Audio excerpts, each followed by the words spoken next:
সভাপতি হয়েছে কিন্তু সারা মাসে একবার মসজিদে ঢু দেয় না।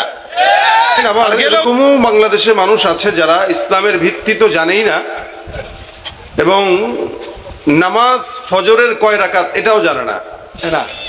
বাচ্চার কানে যখন কালেমার আওয়াজ জন্মের পরে না যায়, গানের আওয়াজ যায়, নোংরামির আওয়াজ যায়, ওই বাচ্চার কাছে তো কোরআন আর সুন্নাহর কথা বিষের মতো লাগবে, এটাই স্বাভাবিক। যে দেশের মুসলমানদেরকে জুমার নামাজ দেখলে মনে হয় সব মুসলমান ভরা, আর 5 ওয়াক্ত নামাজের দিকে তাকাইলে মনে হয় দেশে নাস্তিক আর মুরতাদরা ভরা। গত 2 দিন আগে আপনাদের এলাকায় খেপছে এক শয়তান খেপছিল, মানে কোরআন সুন্নাহর কথা বলছি, তার কাছে ভালো লাগে না। প্রতিষ্ঠা যদি এই দেশে থাকতো, সংসদ থেকে শুরু করে সংসার পর্যন্ত সব জায়গায় নামাজ থাকতো। লালন শাহের মাজারে এবার বসছিল, এটা আমরা সংবাদে দেখেছি। তারা কি বলছে, আল্লাহ গাজা দিছে কে যদি হারামি হয়? গাজা এটা আল্লাহর দান, এটা খাইলে সাধনায় ধ্যান বাড়ে। মাওলার ইশকে জলে আগুন নিভাইলে যে নিভে না, পুরে পুরে ছাই হইল এই যে। আসসালামু আলাইকুম ওয়া রাহমাতুল্লাহি ওয়া বারাকাতুহু। ইন্নাল হামদুলিল্লাহ الحمد لله علي الذات عظيم الصفات سمي السمات كبير الشان جليل القدر رفيع الذكر مطاع الأمر جلي البرهان ونشهد أن لا إله إلا الله وحده لا شريك له ونشهد أن سيدنا وسندنا وحبيب ربنا وطبيبنا وطبيب قلوبنا ومولانا محمدا عبده ورسوله صلى الله عليه وعلى آله وأصحابه وبارك وسلم تسليما كثيرا كثيرا الذي أرسله الله تعالى بالحق بشيرا ونذيرا وداعيا إلى الله بإذنه سراجا منيرا أما بعد فأعوذ بالله من الشيطان الرجيم بسم الله الرحمن الرحيم اتل ما أوحي إليك من الكتاب وأقم الصلاة إن الصلاة تنهى عن الفحشاء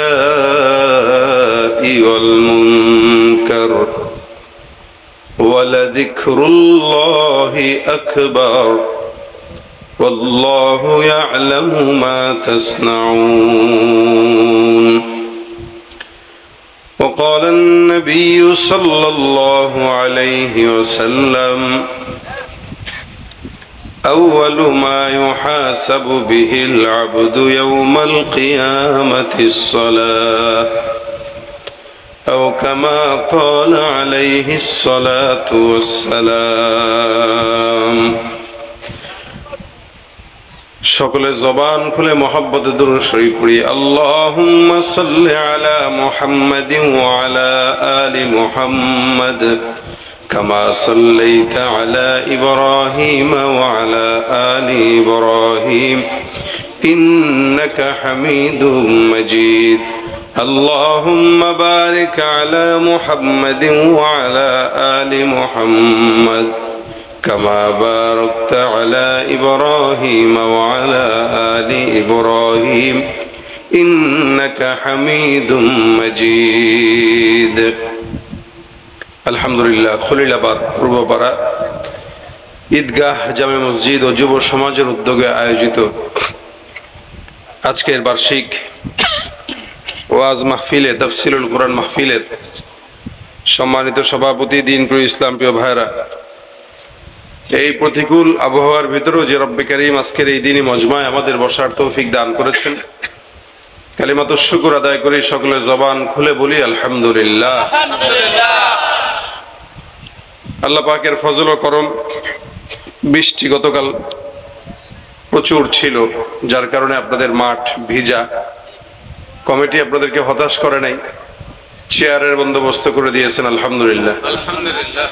আপনারা বসতে পেরেছেন, আল্লাহ পাক বসার সুযোগ করে দিয়েছেন। আমি মুখতাসার সময় আপনাদের সামনে দু চারটা কথা বলবো। এখানে বসে দেখলাম এটা মসজিদের উদ্যোগে মাহফিল, এই কারণেই আমি একটি আয়াতে কারিমা তেলাওয়াত করেছি যার সাথে নামাজের সম্পর্ক আছে, এই জন্য এটার উপরে কিছু কথা বলবো। আল্লাহ পাক যা বলবো আমাদের সকলকে আমলের নিয়তে বলার শোনার তৌফিক দান করুক।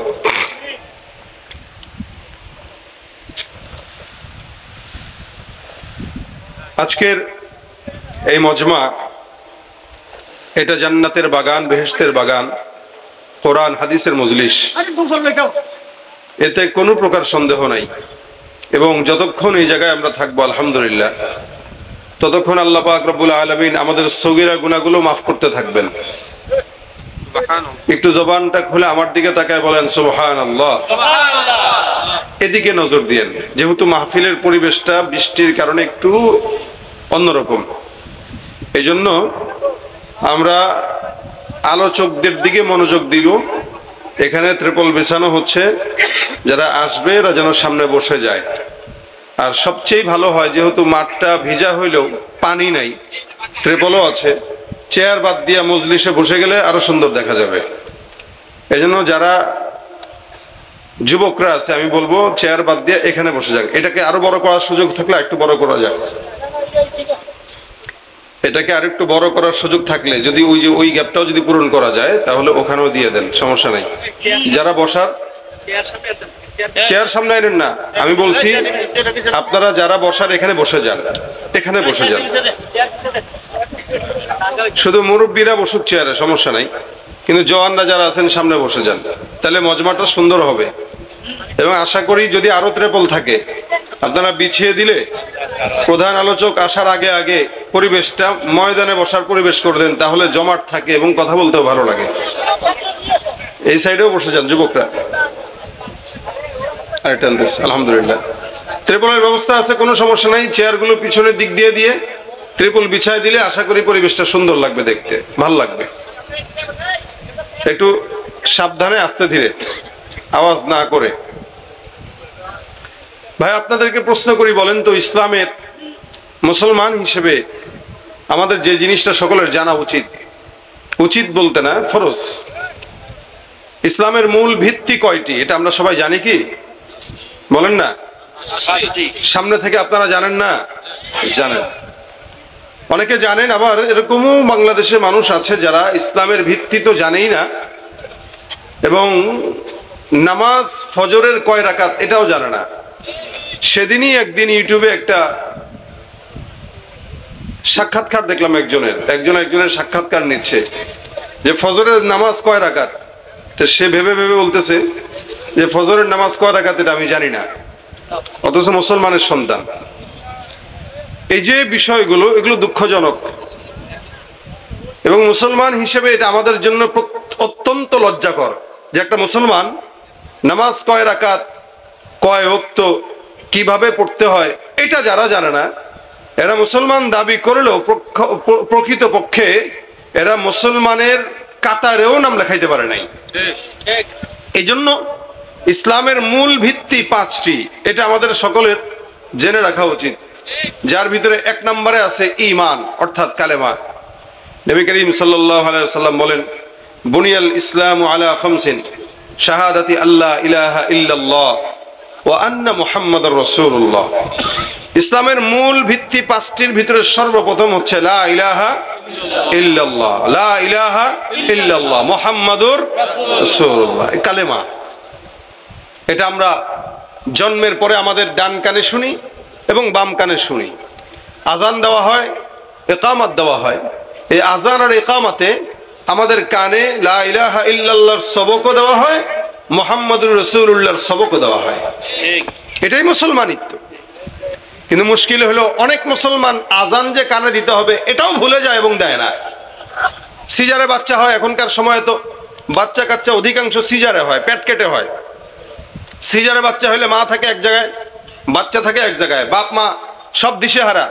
তো সন্তানের কানে আজান দেওয়ার সময় কোথায়? ওই সন্তানকে এভাবেই বাসায় নিয়ে আসে এবং আনার পরে টিভি ছেড়ে দেয়, গান ছেড়ে, ঘরের ভিতরে গানের আওয়াজ। এই বাচ্চার কানে তো কালেমার আওয়াজ যায় না। বাচ্চার কানে যখন কালেমার আওয়াজ জন্মের পরে না যায়, গানের আওয়াজ যায়, নোংরামির আওয়াজ যায়, ওই বাচ্চার কাছে তো কোরআন আর সুন্নাহর কথা বিষের মতো লাগবে, এটাই স্বাভাবিক। যে বাচ্চার কাছে কানে আওয়াজ যায় না, বাপ মাও দিতে পারে না, ওই বাচ্চার কাছে কোরআন কোনোদিন ভালো লাগার কথা না, সুন্নাহর কথা কোনোদিন ভালো লাগার কথা না। এটা অধিকাংশ হচ্ছে। সেদিনও একজন আমাকে ফোন করে বলতেছে যে শুনলাম বাচ্চা হইলে নাকি এরকম মাথার চুল কেটে এটার অনুযায়ী স্বর্ণ রূপার ওজনে এটার দাম দেওয়া লাগে। এটা কতটুকু সত্য? আমি বলছি এটা সত্য মানে কি? এটা সুন্নত তো অবশ্যই দিতে হবে। সুন্নত যদি পালন করেন, কয় জীবনে জানি না, এটা আজকেই শুনলাম। মুসলমান জানে না, আজকে শুনলো। তা আমাদের জ্ঞানের পরিধি হলো এতটুকু। আমরা দাবি করি মুসলমান, জানে অনেক। এই কারণে দেখবেন অধিকাংশই আমাদের দেশের মানুষগুলো না জেনেই ফতোয়াবাজি করে, অথচ কোরআন হাদিস কোনোদিন না পড়ছে, না কোনোদিন দেখছে, না কোনোদিন মসজিদের বারান্দায় গেছে, না কোনোদিন নামাজের কাতারে গেছে। এদেশের মুসলমানদেরকে জুমার নামাজ দেখলে মনে হয় সব মুসলমান ভরা, আর 5 ওয়াক্ত নামাজের দিকে তাকাইলে মনে হয় এদেশে নাস্তিক আর মুরতাদরা ভরা। 5 ওয়াক্ত নামাজে লোকের সংখ্যা পাওয়াই যায় না, বিশেষ করে ফজরের নামাজে। কিন্তু জুমার দিন যে দেখবেন মসজিদ 2 তলা 3 তলা হইলে সব ভরে যায়। যে দেশে জুমার নামাজে লোক হয়, ফজরে লোক হয় না, ওই দেশের মানুষ আল্লাহ পাক আযাব গজব দেবে না তো করবেটা কি? যতটুকু টিকে আছে মসজিদ মাদ্রাসার বরকতে টিকে আছে। এই জন্য বললাম ইসলামের মূল ভিত্তি 5টির মধ্যে অন্যতম হইল কি? প্রথম কি? কালেমা।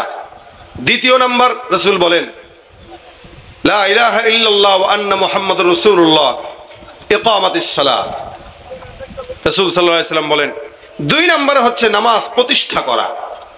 আদায়ের কথা আল্লাহ রাসূল বলেন নাই, এবং আল্লাহ পাক কোরআনে 82 জায়গার মতো কোরআনে নামাজের কথা বলেছেন। সব জায়গাতে আল্লাহ পাক রব্বুল আলামিন নামাজ প্রতিষ্ঠার কথা বলেছেন, ইকামাতিস সালার কথা বলেছেন, অর্থাৎ নামাজ আদায় নয়, প্রতিষ্ঠা করো।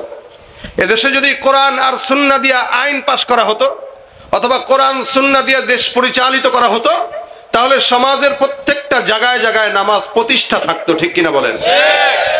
কিন্তু কোরআন সুন্নাহ দিয়ে দেশ চলে না। আর এগুলোর কথা বললেও তো খেপে যায়। দেখছেন না, গত 2 দিন আগে আপনাদের এলাকায় খেপছে এক শয়তান খেপছিল। মানে কোরআন সুন্নাহর কথা বলছি, তার কাছে ভালো লাগে না। অথচ কোরআন সুন্নাহর কথা যেখানে হয় ওই জায়গায় আল্লাহ পাকের রহমত হয়, জান্নাতের বাগান হয়। ওই যে আগেই বলছি, তার কাছে দাড়ি নাই, সুন্নত নাই, নামাজ নাই, রোজা নাই, দ্বীনের ন্যূনতম জ্ঞান নাই, কিন্তু কোরআনের কথা বললে তার গায়ে জ্বলে। ওই যে জন্মের পরে আজানের শব্দ শুনে নাই, নাস্তিকদের শব্দ শুনেছে, যার কারণে নাস্তিকদের পক্ষে থাকতে তার ভাল লাগে, কোরআনের পক্ষ ভালো লাগে না, গায়ে জ্বলা আগুন শুরু হয়ে যায়। আমি তো মাদ্রাসার সভাপতি, আমি তো মসজিদের সভাপতি, আমি তো অমুকের সভাপতি।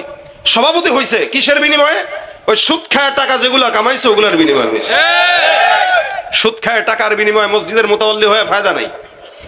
মানুষের জায়গা মেরে টাকা মেরে বিশাল বড় কোটিপতি হয়ে গেছেন, দানবীর হয়েছেন, মসজিদ 2 তলা করছেন, কোনো ফায়দা নাই। হারাম টাকার দান কোটি টাকা হইলেও আল্লাহর দরবারে এগুলো কবুল হবে না। কিন্তু একটা রিক্সাওয়ালা, একটা রিক্সা চালক, সে যদি তার 10 টাকাও মাদ্রাসার জন্য দেয় পকেট থেকে, যদিও টাকার অঙ্ক কম, কিন্তু আল্লাহ পাক ওই টাকায় এমন কবুল করবেন যে এই বান্দার 10 টাকা তার নাজাতের উসিলা হবে। আরেক বান্দার 1 লক্ষ টাকা, কোনো ফায়দা নাই। সভাপতি। এজন্য আমি আগেই বলেছিলাম যে গত বছরই ঘোষণা দিয়েছিলাম সামনের বছর মাহফিল করব, কিন্তু এমন এমন মাহফিলে যাব যে সমস্ত মাহফিলের সভাপতিরা থাকবে আলেম। কারণ আপনারাই 2-4 টাকা 10 টাকা দেয়, 100 টাকা দেয়, 1 লক্ষ টাকা দেয়, যার কারণে কিছু ঘুষখোর সুদখোর সন্ত্রাসীদেরকে আপনারা সমাজের মসজিদ আর মাদ্রাসাগুলোর সভাপতি আর মুতাওয়াল্লির দায়িত্ব দিয়ে রাখেন। আর যখন এদের কাছে সমাজের পবিত্রতম দায়িত্বগুলো চলে যায়, অপবিত্র ঘুষখোর বান্দা পবিত্রতম জায়গার মর্যাদা বুঝবে কিভাবে বলেন তো? কিভাবে বুঝবে মর্যাদা? যার কারণেই তো ওর কাছে পবিত্র কথা আর পছন্দ হয় না। ও সভাপতি হয়েছে কিন্তু সারা মাসে একবার মসজিদে ঢু দেয় না, আর গেলেও দেখবেন তার জন্য সামনে মসজিদে জায়নামাজ আলাদা বিছায় রাখা হয়। বাপ দাদার জায়গা, আপনি ওই জায়গায় দাঁড়াবেন, আপনার সামর্থ্য নেই। এটা সভাপতির, মুতাওয়াল্লির, সেক্রেটারির যেন তার বাপের জায়গা কিনে দিয়ে গেছে এটা। অথচ মসজিদে যে আগে আসবে হক তার। আপনি গরিব হইতে পারেন কিন্তু মসজিদ আল্লাহর ঘর, আপনি আগে যাবেন, তার মানে আপনার হক, আপনি সামনের কাতারে যাবেন। কিন্তু যারা 1 লাখ 2 লাখ টাকা দিয়ে জায়গার বিনিময়ে ওই জায়নামাজ আজীবনের জন্য বরাদ্দ রাখে, এদেরকে মসজিদে ঢুকতে দেওয়াই নিষেধ। আসবে পরে আর যাবে ডাঙায় ডাঙায় যাবে, ডাঙায় ডাঙায় যাবে। রাসূল হাদিস স্পষ্ট নিষেধ করেছেন। টাকার গরমে সভাপতি হয়। ভাই, আল্লাহ পাক আমাদেরকে আলহামদুলিল্লাহ কিছুটা ভদ্রতা দিছে বলে যারা এলোমেলো করে এরা বেঁচে যায়। না তো মাহফিলে এই সমস্ত যারা ছোটখাটো হাফ নেতা পাতি নেতা সেদের বোঝা উচিত, কোনো আলেমি কথা বললে সরাসরি কাউন্টার যেন না দেয়। এতটুকু ভদ্রতা না থাকলে জুতার বাড়ি কিন্তু আগেও খেয়েছে, এখনো খাবে। আমরা ভদ্র দেখে একটু সমাজটা যেন ভালো থাকে, এলোমেলো যেন না লাগে, আমরা ফিকির করি এইটা। এই জন্য কোনো জায়গাতে আপনার আমার দ্বীনের যদি অজ্ঞতা থাকে, তার মানে কোরআনের অজ্ঞতা না। আমার দ্বীনের অজ্ঞতা মানে কোরআনের অজ্ঞতা না। সমাজে অনেক মানুষকে বলতে শোনা যায়, ভাই কোরআনটাকে আমরা আধুনিক পর্যায়ে শিখাইতে চাই। আরে ভাই, কোরআনকে আধুনিক শিখাবেন কি? কোরআন তো সবচেয়ে বেশি আধুনিক। আপনি বলেন যে আমি মূর্খ ছিলাম, আমি জানতাম না কোরআন যে এত আধুনিক। এখন যেহেতু জেনেছি কোরআন সবচেয়ে আধুনিক, তার মানে এখন থেকে আমি কোরআন অনুযায়ী আমার জীবন চালাবো, এটা বলা উচিত। এটা যে বলে যে না, কোরআন কে আমরা আধুনিক ভাবে প্রচার করব, দ্বীনকে আধুনিক ভাবে প্রচার করব, ইসলামকে আধুনিক ভাবে প্রচার করব, ওর দেমাগে গোবর ছাড়া আর কিছু নাই।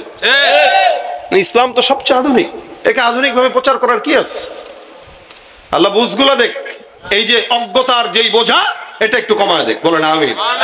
তো দেখেন, নামাজ এটা প্রতিষ্ঠা করার বিষয়, এটা আদায়ের বিষয় না। আদায় তো এখানে যারা আছেন সবাই করেন, আপনারাও আদায় করেন, কিন্তু অনেক মানুষ আছে যারা নামাজ নিজে আদায় করে, ঘরের বউটা পর্দাই করে না, নামাজ পড়বে তো দূরের কথা।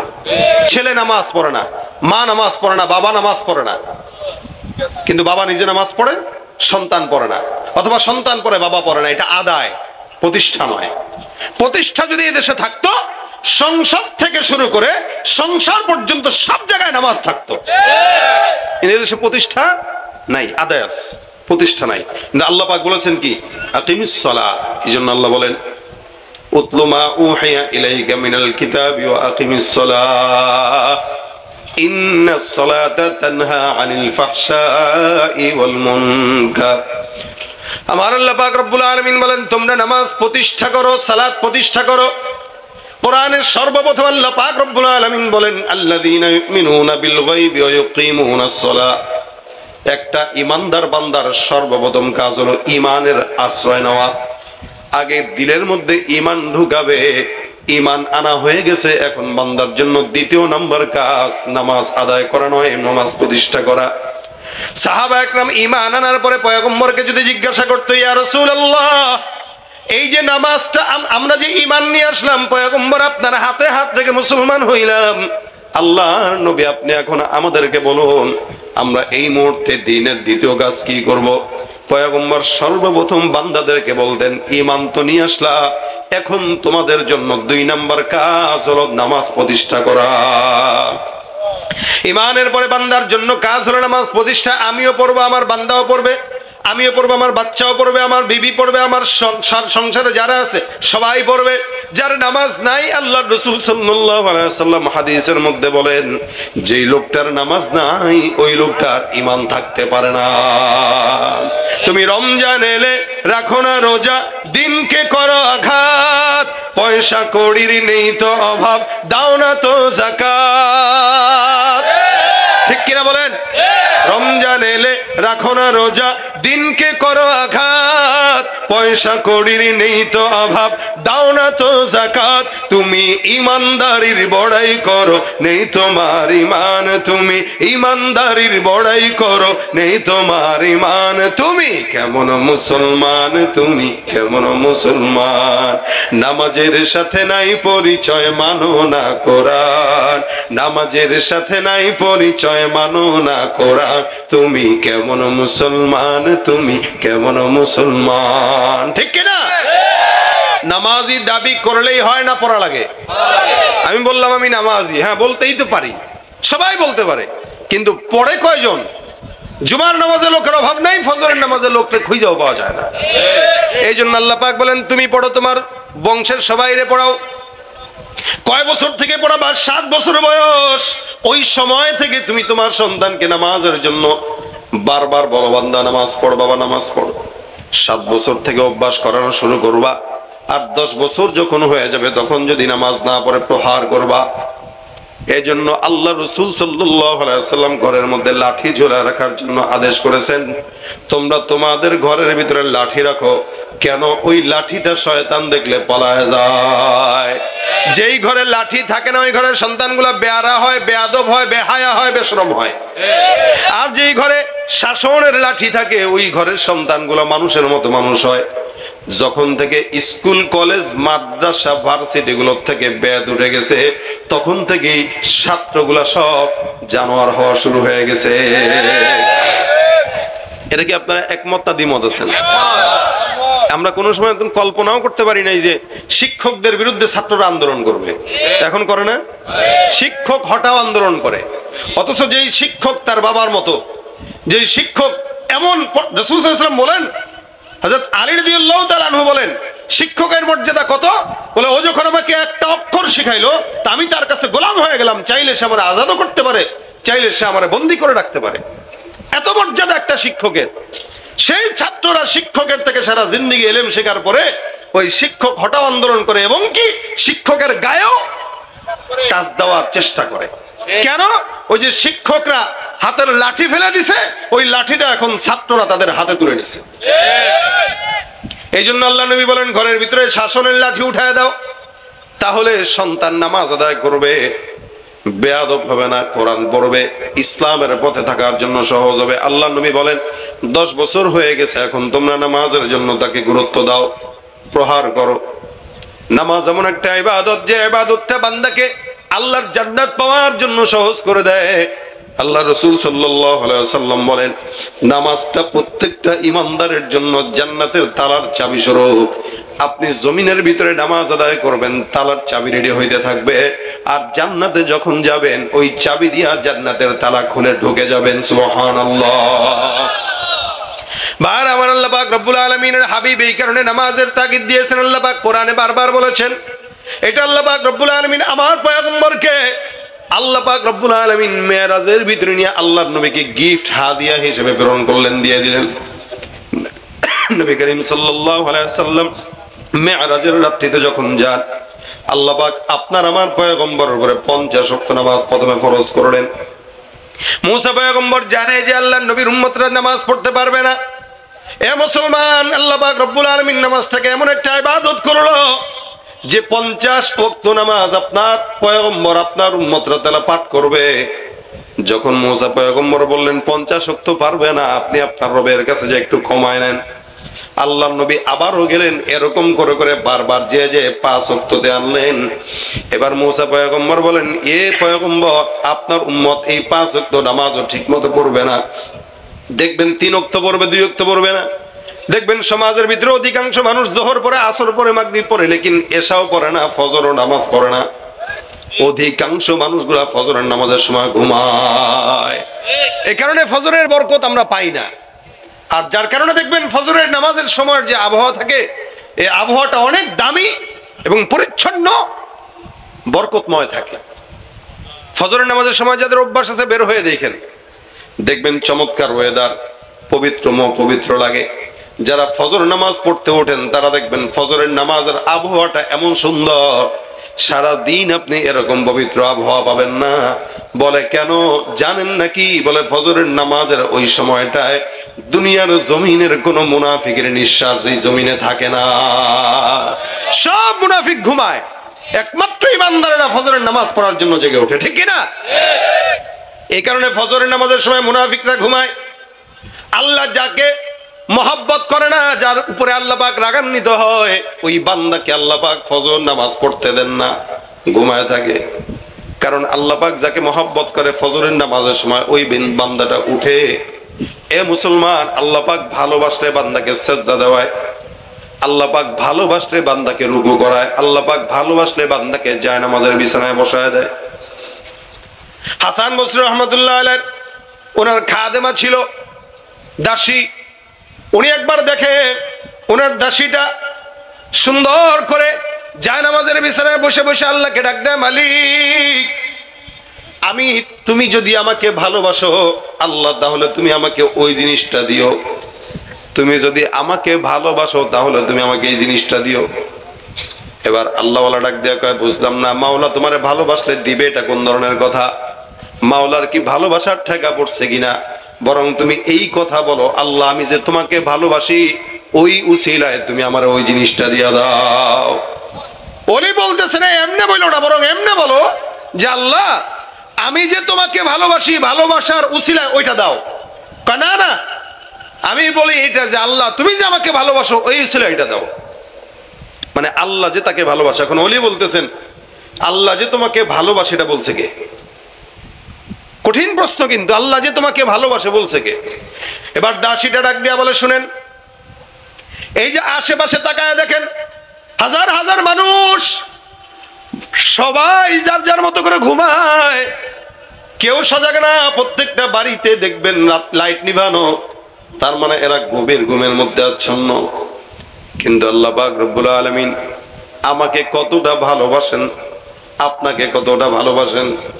আল্লাহ পাক এই গভীর রাতে তাহাজ্জুদের সময় আমার মতো নাখান্দাকে যদি ভালো না বাসতেন, তাহলে আল্লাহ পাক আমাকে জাগাইতেন না, উঠাইতেন না, আবার তার কুদরতি কদমে সেজদা দেওয়ার জন্য জায়নামাজে বসাইতেন না। সুবহানাল্লাহ। আল্লাহ মহব্বত করে বলেই তো আমারে উঠাইলেন, জায়নামাজে বসাইলেন, নামাজ পড়াইলেন, সেজদায় তার জমিনে মাথা ঠেকায় দিলেন। এজন্য আমার ভালোবাসার কতটুকু, তার ভালোবাসা যেহেতু বেশি, তার ভালোবাসার উসিলা দিয়া চাইলে সে অবশ্যই দিবে। সুবহানাল্লাহ। আল্লাহ যাকে ভালোবাসে তাকে ফজরের সময় উঠায় দেয়, যাকে ভালোবাসে তাকে আল্লাহ পাক তাহাজ্জুদের সময় উঠায় দেয়। আর যাকে মহব্বত করে না, ওরে আজান পর্যন্ত ফেসবুক আর ইউটিউবে ব্যস্ত রাখার পরেও শয়তান সুন্দর করে নামাজের সময় ঘুম পাড়ায় দেয়। কথা বলে না? সারা রাত চ্যাটিং করে, সারা রাত ডার্লিং এর সঙ্গে আলাপ মারে, আছে না নাই? আজকে সমাজ এমন একটা অসুস্থতায় চলে গেছে, দেখেন জানোয়ার, হায়াওয়ান, কুকুর বিড়ালের মতো রাস্তাঘাটে পুরুষ আর নারীদের অবাধ মেলামেশা, আছে না নাই? সব জায়গায় একই অবস্থা। শিক্ষাঙ্গন তো শুধু আগে ছিল, এখন আর শিক্ষাঙ্গন না, এখন পার্ক, বাজার। পার্কে তো হাঁটার উপায় নাই, যাওয়ার উপায় নেই, পার্কও লাগে না। এখন অটো রিক্সা আছে, জায়গায় জায়গায় যে যেখানে মন চায় সেখানে। আগে তো একটা বয়সে যায় করতো, এখন 10-12 বছরের বলা মানুষ শুরু করে দিচ্ছে। কথা বলেন ঠিক কিনা? শিক্ষাঙ্গনের দিকে ভাইরে দেখো না চোখ মেলিয়া, ছাত্ররা সব বই ছাড়িয়া থাকে শুধু প্রেম লইয়া। শিক্ষাঙ্গনের দিকে ভাইরে দেখো না চোখ মেলিয়া, ছাত্ররা সব বই ছাড়িয়া থাকে শুধু প্রেম লইয়া। অস্ত্র সে তো সঙ্গের সাথী, অস্ত্র সে তো সঙ্গের সাথী, হইতে মাস্তান ওরা শিক্ষিত শয়তান, ওরা শিক্ষিত শয়তান, ওরা শিক্ষিত শয়তান, ওরা কথা কয় না? আছে না নাই? দুর্নীতির ওই আখড়ায় বসে জাহির করে জ্ঞান, কলম দিয়ে কামায় টাকা, ধরে সাধুর ভান। ওরা শিক্ষিত শয়তান, ওরা শিক্ষিত শয়তান, ওরা শিক্ষিত শয়তান, ওরা শিক্ষিত শয়তান। ঠিক কিনা? যেখানে যাই ভেজালেতে ভরে গেছে দেশটায়, ব্যবসায়ীরাও রাতারাতি কালো টাকায় হাত রাঙায়। ভেজাল থেকে বাঁচতে হলে, ভেজাল থেকে বাঁচতে হলে খোলা রাখো কান, ওরা শিক্ষিত শয়তান, ওরা শিক্ষিত শয়তান। ঠিক কিনা ভাইরা? আমার সমাজে বেহায়ার মতো, বেলাজার মতো, হায়াওয়ানের, জানোয়ারের মতো অবস্থা, গুনাহ চলে সব জায়গায়, হালত এক। আল্লাহ পাক রব্বুল আলামিন বলেন, এ বান্দা, এই জন্য তোমাদের মনে রাখা উচিত, বোঝা উচিত, কোন বান্দা যদি নামাজের দিকে মনোনিবেশ করে, আল্লাহ পাক রব্বুল আলামিন ওই বান্দাকে কি করবেন? ইন্নাস সালাতা তানহা আনিল ফাহশাই ওয়াল মুনকার। বান্দার নামাজ বান্দাকে সমস্ত গুনাহ থেকে বাঁচায় রাখে। আর যে বান্দা গুনার ভিতরে থাকে তাকে ফজর আল্লাহ পড়তে দেন না, যার কারণে নবী করিম সাল্লাল্লাহু আলাইহি সাল্লাম বলেন, মুনাফিকরা কখনো ফজর পড়তে পারে না, এশার নামাজ পড়তে পারে না, এটা হলো মুনাফিকের আলামত। আল্লাহ নবী মুসা বলেন, আল্লাহ পয়গম্বর, আপনার উম্মতরা 3 ওয়াক্ত পড়বে, 2 ওয়াক্ত পড়বে না, 5 ওয়াক্ত পড়তে পারবে না। নবী করিম সাল্লাল্লাহু আলাইহি ওয়াসাল্লাম আল্লাহর কাছে আর বেশি যাওয়ার জন্য উনি লজ্জাবোধ করলেন, আর সাহস করেন নাই যে আমার আল্লাহ পাক রব্বুল আলামিন যা দিয়েছেন, এই বান্দা যদি 5 ওয়াক্ত নামাজ ঠিকমতো আদায় করে, আমার আল্লাহ ওই বান্দাকে 50 ওয়াক্ত নামাজের সওয়াব দিয়ে দিবেন। সুবহানাল্লাহ। পড়বেন কয় ওয়াক্ত? বলেন না, কয় ওয়াক্ত? সওয়াব পাবেন কয় ওয়াক্ত? 50 ওয়াক্ত। পড়বেন 5, সওয়াব পাবেন 50। সুবহানাল্লাহ বিহামদি। ফজিলত বেশি দিবেন না কম দিবেন? কথা কয় না, বেশি দিবেন না কম দিবেন? আল্লাহ পাক রব্বুল আলামিন শুরুতে 50 ওয়াক্তই দিয়েছিলেন, কিন্তু আল্লাহ পাক রব্বুল আলামিন 50 ওয়াক্ত দিলেও যেহেতু বান্দার উপরে ফরজ করেন নাই, যার কারণে আল্লাহ পাক রব্বুল আলামিন বলেছেন, বান্দা তুমি 5 ওয়াক্ত পড়বা, 50 ওয়াক্তর সওয়াব দিয়া দিব। শুধু তাই না, বান্দা নামাজের মধ্যে যখন দাঁড়ায়, আমার আল্লাহ পাক রব্বুল আলামিন বলে, বান্দা নামাজটা এমন একটা ইবাদত, আল্লাহর হাবিব সাল্লাল্লাহু আলাইহি ওয়াসাল্লাম বলেন, নামাজটা এমন একটা ইবাদত যে ইবাদতের মাধ্যমে আল্লাহ পাক রব্বুল আলামিনের সঙ্গে বান্দার সম্পর্ক গভীর হয়। এই কারণে আল্লাহ পাক রব্বুল আলামিন বলেন, ওয়াসজুদু ওয়াকতারিব, বান্দা বেশি বেশি সিজদা দাও, আর সিজদার মাধ্যমে আল্লাহ পাক রব্বুল আলামিনের নিকটবর্তী হয়ে যাও। সিজদা দিবা আর আল্লাহর নিকটবর্তী হবা, এটা হলো বান্দার আল্লাহর নিকটবর্তী হওয়ার সবচেয়ে বড় আমল হলো এটা। বান্দা যত বেশি সিজদা দিবে তত বেশি আল্লাহ পাকের নিকটবর্তী হবে। শুধু তাই না, আল্লাহ পাক রব্বুল আলামিন বান্দাকে নামাজের মাধ্যমে, সিজদার মাধ্যমে আল্লাহর সঙ্গে বান্দার কত সম্পর্কটা গভীর হয়। মুসা পয়গম্বরকে আল্লাহ পাক রব্বুল আলামিন কথা বলার যোগ্যতা দিয়েছিলেন, যার কারণে আল্লাহ পাক কোরআনে বলেন, ওয়াকাল্লামাল্লাহু মুসা তাকলিমা, মুসাকে আমি আল্লাহ কথা বলার যোগ্যতা দিয়া তাকে কালিমুল্লাহ বানাইলাম। যার কারণে আল্লাহ পাক রব্বুল আলামিন মুসা পয়গম্বর সাথে বেশি বেশি কথা বলতেন। সামান্য বিষয় নিয়ে আল্লাহ পাকের সঙ্গে মুসা পয়গম্বর কথা বলার মতো আল্লাহ পাক তাকে সেই পাওয়ার দিয়েছিলেন। তবে মুসা পয়গম্বরের সঙ্গে আল্লাহ যখন মন চায় তখনই কথা বলতেন না, খুব বুঝবেন কথাটা। মুসার সঙ্গে আল্লাহ পাক সপ্তাহে নির্দিষ্ট সময় ছিল, নির্দিষ্ট দিন ছিল, নির্দিষ্ট তারিখ ছিল, নির্দিষ্ট জায়গা ছিল।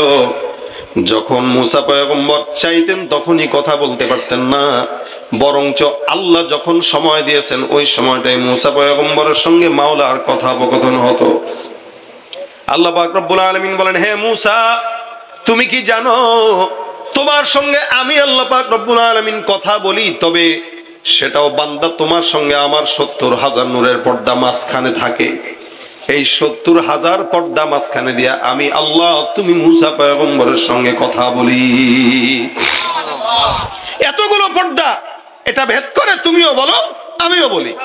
কিন্তু তুমি কি জানো, এমন একদল উম্মত থাকবে যেই সমস্ত উম্মতরা এত দামি হবে, আল্লাহ পাক রব্বুল আলামিন বলেন, ওই উম্মতরা যখন চাইবে আমি আল্লাহ পাক তোমার সঙ্গে নির্দিষ্ট জায়গায় কথা বলি, নির্দিষ্ট সময়ে কথা বলি। কিন্তু এমন একদল উম্মত আসবে যারা আমি আল্লাহ পাক রব্বুল আলামিনের সঙ্গে কথা বলার সময় তাদের নির্দিষ্ট জায়গাও লাগবে না, সময় লাগবে না। বান্দা যখন বান্দা চাইবে আমি আল্লাহ 70,000 নূরের পর্দা নয়, আমি আল্লাহ পাক রব্বুল আলামিন বান্দার সঙ্গে সরাসরি খোলামেলা কথা বলবো। মুসা নবী ডাক দিয়া বলে, আল্লাহ, ওরা কারা? যেই সমস্ত উম্মতরা তোমার সঙ্গে সরাসরি কথা বলবে, এই সমস্ত বান্দারা কারা?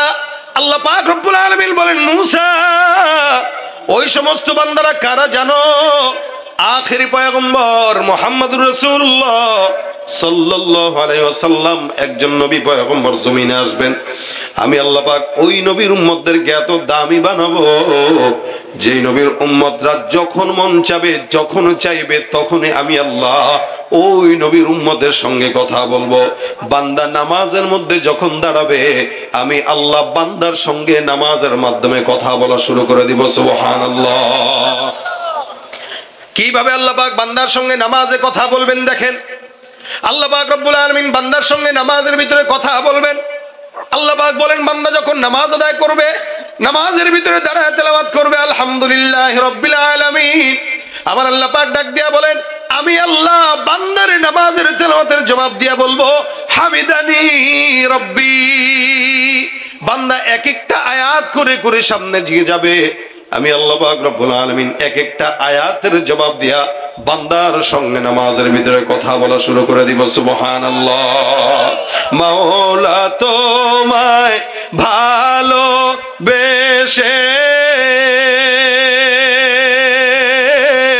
কলিজা পুড়ে গন্ধ আসে, আমি তোমার নূরে যাব মিশে, তোমার নূরে যাব মিশে, দূরে ঠেলে দিও না পুরে পুরে ছাই হইল এই যে পাগলের সিনা, মাওলার ইশকে জলে আগুন নিভাইলে যে নিভে না, পুরে পুরে ছাই হইল এই যে পাগলের সিনা। মহব্বত হবে কার সাথে? কিসের মাধ্যমে? নামাজের মাধ্যমে। নামাজটা এমন একটা ইবাদত, যত সেজদা দিবেন, ওয়াসজুদ ওয়াকতারিব, সেজদা যত বেশি দিবা আল্লাহ পাকের নিকটবর্তী তত বেশি হবা। আর সেজদার মাধ্যমে বান্দার চেহারায় আল্লাহ পাক নূর দিয়ে দেয়। নূর, কোন নূর? যেই নূর দেখে দেখে আখেরি নবী আপনাকে আমার সুপারিশ করে জান্নাতে নিয়ে যাবে। মুমিনের একটা পরিচয় আছে, কাফেরের যেমন পরিচয়, মুনাফিকের যেমন পরিচয়, ফাসিকের যেমন পরিচয়, গুনাহগারের যেমন পরিচয়, ইমানদারের একটা পরিচয় আছে। আল্লাহ বলেন, সীমাহুম ফি ওয়ুজুহিহিম মিন আসারিস সুজুদ। ইমানদারদেরকে যখন দেখবা তার কপালে সিজদার নূর দেখতে পাবা। আমাদের চেহারায় তো সিজদার নূর দেখা যায় না, আমাদের চেহারায় সিগারেট, গাঁজা, ইয়াবা অথবা গুনাহের আসর পাওয়া যায়। এটা আমাদের চেহারার হাল। চেহারা দেখলে বোঝার উপায় নাই কে মুসলমান কে অন্য ধর্মের। সালাম দিতে গেলেও অনেক সময় আমরা বিপদে পড়ে যাই। কেন? ওই যে নামাজ পড়ে না, যার কারণে চেহারা থেকে নূর চলে গেছে। নামাজ না পড়ার কারণে বান্দার চেহারা নূর থাকে না। আর নামাজ যত বেশি বান্দা পড়বে তার চেহারা নূরে নূরান্বিত হবে। দেখলেই মনে হবে না এ মনে হয় আল্লাহওয়ালা, এ মনে হয় নবীওয়ালা, এ মনে হয় সেজদাওয়ালা। এটা সেজদাওয়ালা বান্দাকে দেখলেই বোঝা যায় যে নামাজ পড়ে, তার চেহারা দেখলে বোঝা যায়। বলা লাগে না যে আমি তাহাজ্জুদ পড়ি, বলা লাগে না যে আমি আল্লাহর ঘরে যাই। এটা বলার বিষয় না, এটা বলার বিষয় না, এটা চেহারায় প্রকাশ পাওয়ার বিষয়। পড়বেন তো ইমানদার, পড়বেন না তো কাফের। সোজা কথা। যে নামাজ অস্বীকার করে ও কাফের, যা নামাজ লাগাতার ছেড়ে দেয় এক সময় সেও এই ফাসিকের পথে হাঁটতে হাঁটতে সেও কুফরিতে চলে যায়। কন্টিনিউ নামাজ যারা তরককারী এরা এক সময় কুফরিতে চলে যায়। এই জন্য আমাদের দেশে এমনও কিছু পীর আছে যারা এই কথাও বলে যে আমাদের কাছে আসলে তেমন নামাজ লাগে না, জীবনে একবার পড়েন, ইখলাসের সাথে সারা জিন্দেগি এক নামাজ পড়লে এনাফ, বেশি নামাজ লাগে না। ইখলাসের সাথে সারা জিন্দেগি এক নামাজ পড়লে এনাফ, বেশি লাগে না। অথচ রাসূল সাল্লাল্লাহু আলাইহি ওয়াসাল্লাম রাত কি রাত নামাজ পড়তে পড়তে পা ফুলায় ফেলছেন। আল্লাহ পাক ডাক দিয়া বলছেন, ইয়া আইয়ুহাল মুজাম্মিল কুমিল লাইলা ইল্লা কালিলা। হে চাদরওয়ালা, আপনি নামাজ পড়েন, তবে সারা রাত দরকার নাই, সামান্য। রাতের কিছু অংশ, নিসফাহু আমিন কুসমিনহু কালিলা, হয়তো অর্ধেক না তো তার চেয়ে কিছুটা কম, 3 ভাগের 2 ভাগ পড়েন, অথবা কিছু কম পড়েন, অথবা অর্ধেকের চেয়ে কিছু কম পড়েন। যে নবী নামাজের জন্য পর্যন্ত কষ্ট করেছেন, শুধু তাই না, সেজদায় যখন গিয়েছেন আপনারা জানেন, আবু জাহেল, উতবা সাহেবা, দোসরেরা রাসূল সাল্লাল্লাহু আলাইহি ওয়াসাল্লামের সেজদার মাথার উপরে উটের মরা পচা ভুঁড়িটা রাসূলের মাথার উপরে দিয়ে চলে গেছেন যেন নড়তে না পারে এই নামাজের জন্য। শুধু তাই না, রাসূল সাল্লাল্লাহু আলাইহি ওয়াসাল্লাম জিন্দেগির শেষ মুহূর্ত চোখ বন্ধ করার আগ পর্যন্ত একটা কথা বলেছেন, আসসালা আসসালা ওয়া মা মালাকাত আইমানুকুম। আজকে এই সমাজে নামাজ অবহেলিত, মসজিদ পাকা, তাকায় দেখেন ফজরের নামাজে 5 জনের বেশি মুসল্লি এই মসজিদে হয় না। এটাই বাস্তবতা। অথচ সব মুসলমান এখানে দাঁড়া আছে, সব মুসলমান এখানে জিজ্ঞাসা করেন এশার নামাজ অনেকে পড়ে নাই, অনেকে এশার নামাজ পড়ে নাই, ওয়াজ শুনতে বসে গেছে, এরা পড়বেও না, বাসায় চলে যাবে, রাত্রেবেলা মোবাইলে ব্যস্ত হয়ে বাস ঘুমায় পড়বে। এই রাতে যদি মরণ হয়, আল্লাহর কাছে যদি আল্লাহ বলে, এই সারা জিন্দগি উল্টা পাল্টা যা করছোস করছোস, মরণের আগে নামাজটা পড়ে আসতে পারছিস নি? বলে আল্লাহ না, আফসোস, মরার আগের নামাজটাও তো পড়তে পারিনি। এই হালত যদি কারো হয়, ওর মতো কপাল পোড়া আর কে হইতে পারে বলেন? ওর চেয়ে কপাল পোড়া আর কে হইতে পারে, যার শেষ নামাজটাও পর্যন্ত তার কপালে নসিব হয় না। এই জন্য বুজুর্গরা বলতেন, মুফাসসিরিন ইকরাম বলতেন, নামাজ এমন ভাবে এমন নিয়তে পড়া উচিত যে এটা আমার জিন্দেগির শেষ নামাজ, এরপর আর কোনো নামাজ নাই, যাতে এই নামাজের পর আমি মারা গেলে আল্লাহর কাছে বলতে পারি, আল্লাহ আমি শেষ নামাজটা পড়ে আসছিলাম, এটা যেন বলতে পারি। এই জন্য প্রত্যেকের উচিত মসজিদে ঢোকার আগে এই নিয়তটা করা যে আমি আমার জিন্দেগির সর্বশেষ নামাজটা পড়ার জন্য ঢুকতেছি। প্রত্যেকে যদি এই নিয়ত করে ঢুকেন, ইনশাআল্লাহ আশা করা যায় তাহলে 5 ওয়াক্ত নামাজই আমরা পড়তে পারবো। আর যদি মনে করি না আগামীকাল পড়বো, অথবা আগামীকাল তওবা করব, কিন্তু রাত্রে ঘুমাইলেন আর ঘুম থেকে জাগ্রত হইলেন না, তওবাও গেল কোথায়, নামাজ বা গেল কোথায়? এই জন্য 5 ওয়াক্ত নামাজ ধরবেন তো ইনশাআল্লাহ, নাকি 2 ওয়াক্ত, নাকি 3 ওয়াক্ত? 5 ওয়াক্ত। রাসূল সাল্লাল্লাহু আলাইহি ওয়াসাল্লামের কত উম্মত হবে দেখেন, হাদিসে আসছে এই কিয়ামতের ময়দানে 120টা কাতার হবে, 120 কাতার। তো রাসূলকে প্রশ্ন করা হয়েছে, সাহাবা একরাম বলেন, ইয়া রাসূলুল্লাহ 120 কাতারের ভিতরে এতগুলা মানুষ কিভাবে চিনবেন? রাসূল বলেন 120 কাতারের ভিতরে 80 কাতার হবে আমি নবীর উম্মত, আর বাকি 40 কাতার হবে আদম থেকে ঈসা পর্যন্ত যত নবী আসছেন সব নবীর উম্মত হবে 40 কাতার, আর আমি নবীর উম্মত হবে 80 কাতার। বেশি না কম? কোথায় 40, কোথায় 80? আর কত সোয়া লক্ষ পয়গম্বর বা লক্ষাধিক পয়গম্বর, সমস্ত নবীদের উম্মত মাত্র 40 কাতার, আর একজন নবীর উম্মত 80 কাতার। যেই দলের লোক বেশি ওই দলের পাওয়ার বেশি। যেরকম রাসূল সাল্লাল্লাহু আলাইহি ওয়াসাল্লাম সবচাইতে বড় নেতা, যার কারণে তার দলের লোকও বেশি, এজন্য কিয়ামতে তার পাওয়ারও থাকবে বেশি। আমরা তো 100 জন কর্মী নিয়েই ফাল মারি যে আমার 100 জন কর্মী আছে, এই 100 জন কর্মীর কোনো দাম আছে?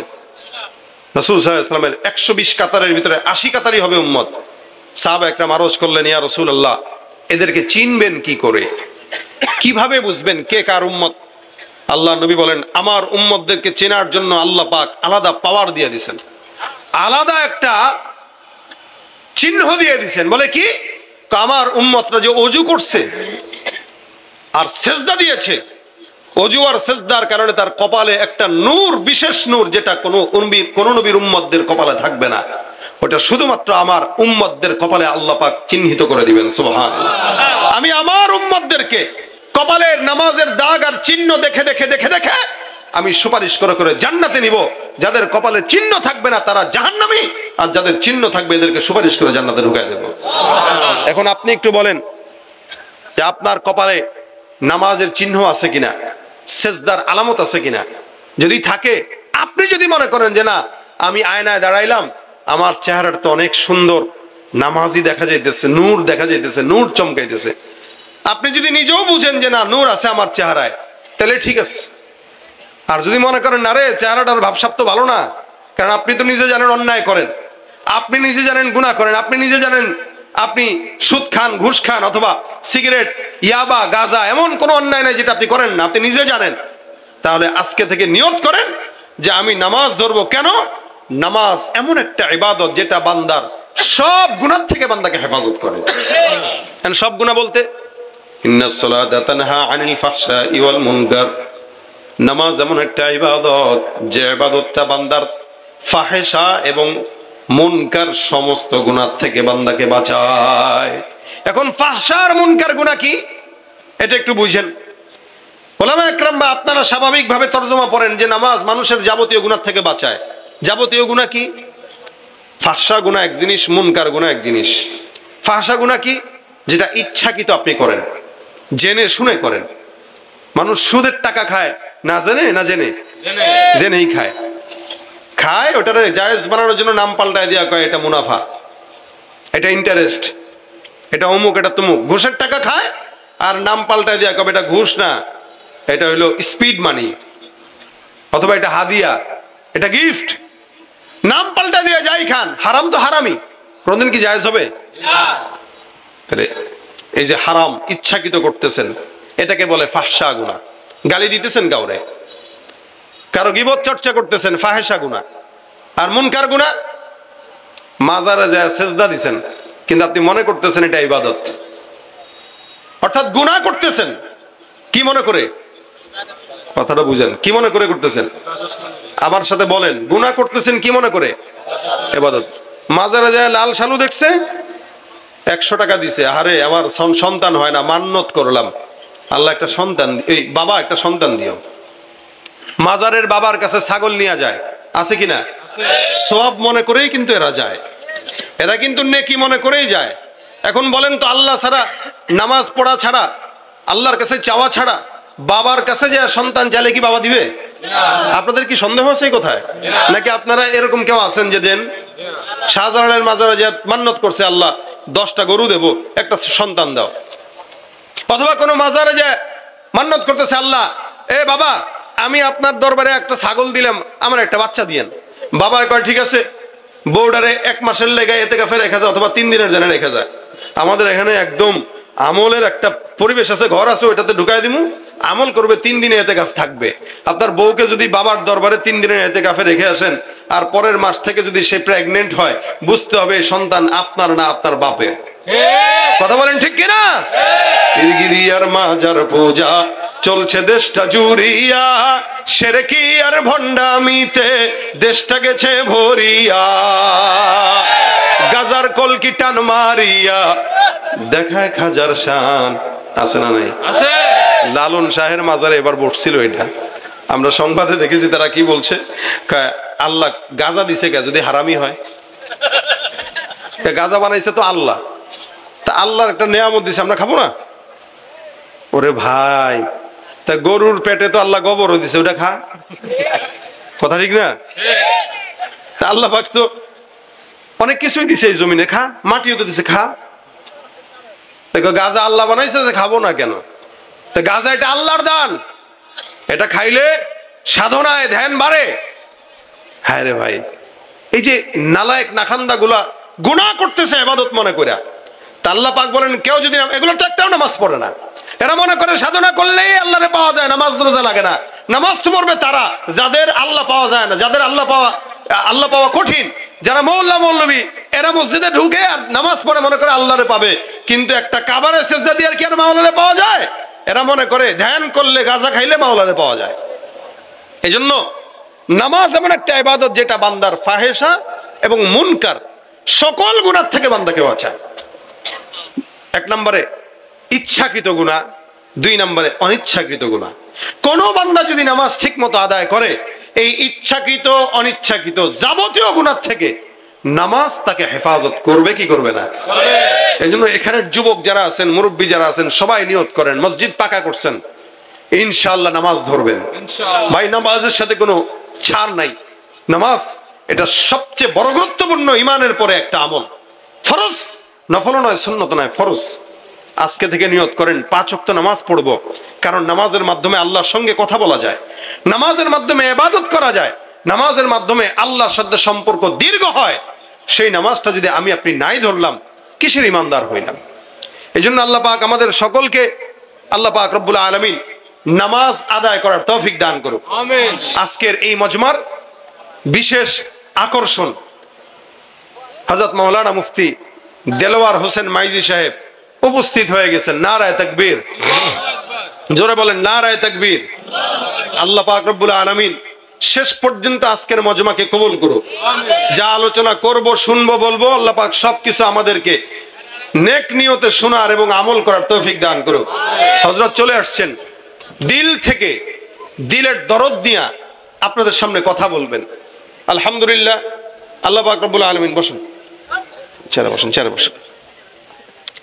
যতক্ষণ আপনারা থাকবেন আজকের মজমায়, উনি আসছেন, তারপরে খালেদ সাইফুল্লাহ আইয়ুবী সাহেব আসবেন। আলহামদুলিল্লাহ, উলামা ইকরামের জবান থেকে নসিহত শুনবেন। একটা আবদার করে যায় আপনাদের কাছে, রাখবেন কথাটা। এই জায়গায় মজমায় হোক, মঞ্চে হোক, অনেক রাজনৈতিক লোক থাকতে পারেন, কিন্তু আল্লাহর রাস্তে উলামা ইকরামদের বয়ানের সময় নিজের ইজ্জত খোয়ানোর জন্য কোনো কাউন্টার দিয়েন না। আল্লাহর রাস্তে হাত জোর করে বলি, হাত জোর করে বলি, সম্মান যদি বাঁচা রাখতে চান, উলামা ইকরামের কথার সঙ্গে কথা মিলায় কথা বলেন। উলামা ইকরামের কথার বিরুদ্ধে কথা বলবেন, জুতার বাড়ি আপনার কপাল ছুবে, মাটি ছুবে না। কারণ উলামা ইকরাম যা বলে জাতির কল্যাণে বলে। যারাই উলামা ইকরামকে কাউন্টার দিয়ে কথা বলেছে, সবগুলা বেঈমানগুলা দুনিয়াতে লাঞ্ছিত হয়েছে এবং মরার পরে জানা যায় লোক হয় নাই। কারণ এখানে কোনো উলামা ইকরাম এটা বলবে না, ভাই সুদ খান। আমি কি বলছি গাঁজা খান? আমি কি বলছি নামাজ পড়েন? কি বলছি? উনিও হয়তো এরকম কোনো নসিহত আপনাদেরকে করবে, মাঝখানে কোনো কথা হয়তো চলে আসতে পারে।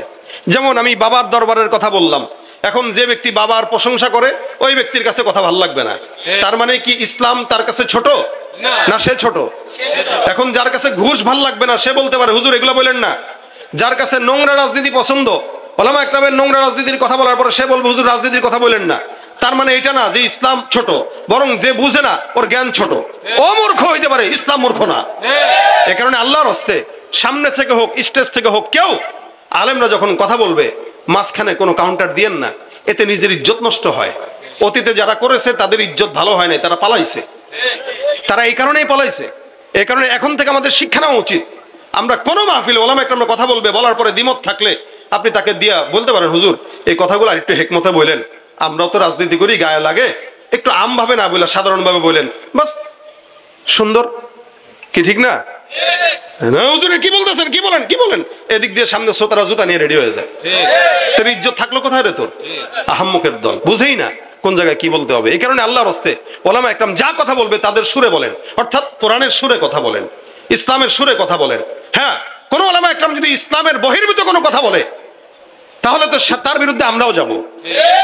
আমার পীর যদি ইসলামের বাইরে চলে আমি তার বিরুদ্ধে যাব। এখন আমি ইসলামের বাইরে গেছি কিনা এটা কি একজন আলেম বলবে না গায়রে আলেম বলবে? অবশ্যই আলেম বলবে। আমার চাইতেও বড় আলেম যিনি, উনি আমার ভুল ধরতে পারবে, কিন্তু যে কোনোদিন মাদ্রাসায় বারান্দায় পাড়াই দেয় নাই, কোনো এলমে রাখে না, কোরআন জানে না, ইসলাম বুঝে না, এই লোক যদি আমাকে দিন বুঝাইতে আসে, মূর্খদের থেকে যদি দিন শিখতে হয়, এটা কিয়ামতের আলামত ছাড়া অন্য কোনো কিছু নয়। এই জন্য পূর্ণ স্বাধীনতা আলেমদেরকে দিবেন। আগের বাংলাদেশ এখনের বাংলাদেশ যেহেতু পার্থক্য আপনারাই বলেন, পার্থক্য যদি আপনারাই বলেন তা আমরা বলবো, কথা বলার পূর্ণ স্বাধীনতা আলেমদেরকে দেওয়া উচিত। যারা এখনো পর্যন্ত কথা বলার বিরুদ্ধে মাঝখানে বাধা দেয়, বুঝতে হবে এরা আবার নতুন বাংলাদেশে আমাদের গলাকে টুটি চেপে ধরে রাখার চেষ্টা করতেছে। এটা যেই হোক, আপনাদেরকে হাত জোর করে বলি, আপনারা আলেমদের সুরে সুরে কথা বলেন, কোরআনের সুরে সুরে কথা বলেন, ইসলামের সুরে কথা বলেন। আল্লাহ আপনাদের রাজনীতিতেও বরকত দিবে, আপনাদের ক্ষমতায় বরকত দিবে, আপনাদের জানমালে বরকত দিবে, এবং উলামা ইকরামরা আপনাদের পাশে থাকবে ইনশাআল্লাহ। আল্লাহ পাক আমাদেরকে এই বুঝগুলো বোঝার তৌফিক দান করুক। 5 ওয়াক্ত নামাজি বানায় দেখ, এই এলাকার মসজিদটাকে আল্লাহ পাক নামাজি দিয়ে ভরপুর করে দেখ, এলাকার মা বোনদেরকে নামাজি বানায় দেখ, যুবকদেরকে নামাজি বানায় দেখ। আমা তৌফিক ইল্লা বিল্লাহ। আসসালামু আলাইকুম ওয়া রাহমাতুল্লাহি ওয়া বারাকাতুহু।